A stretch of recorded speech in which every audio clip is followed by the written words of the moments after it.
آدم علیہ السلام سے لے کر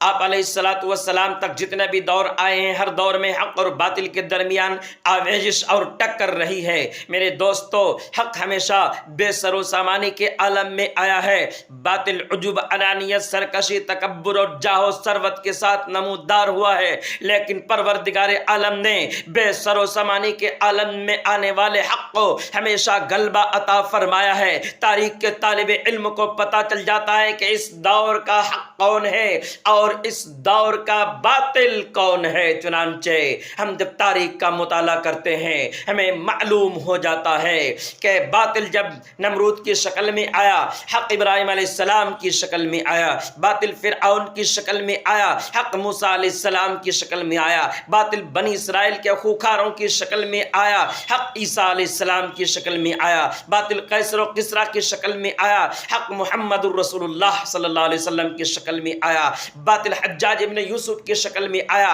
حق عبداللہ ابن زبیر کی شکل میں آیا، باطل خلیفہ منصور کی شکل میں آیا، حق امام ابو حنیفہ کی شکل میں آیا، باطل معتصم باللہ کی شکل میں آیا، حق امام احمد ابن حنبل کی شکل میں آیا، باطل جلال الدین اکبر کی شکل میں آیا، حق مجدد الف ثانی کی شکل میں آیا، باطل جلال ساش الجوکی کے شکل میں آیا، حق امام غزالی کے شکل میں آیا، باطل فتنہ تاتار کی شکل میں آیا، حق ابن تیمیہ کی شکل میں آیا، باطل اثنا عشریہ کی شکل میں آیا، حق شاہ ولی اللہ محدث دہلوی کی شکل میں آیا، باطل راجہ رنجیت کی شکل میں آیا، حق شاہ اسماعیل شہید کی شکل میں آیا، باطل انگریز کی شکل میں آیا، حق شاہ عبدالعزیز محدث دہلوی کی شکل میں آیا، باطل فتنوں کی شکل میں آیا، حق علماء دیوبند کی شکل میں آیا۔ اس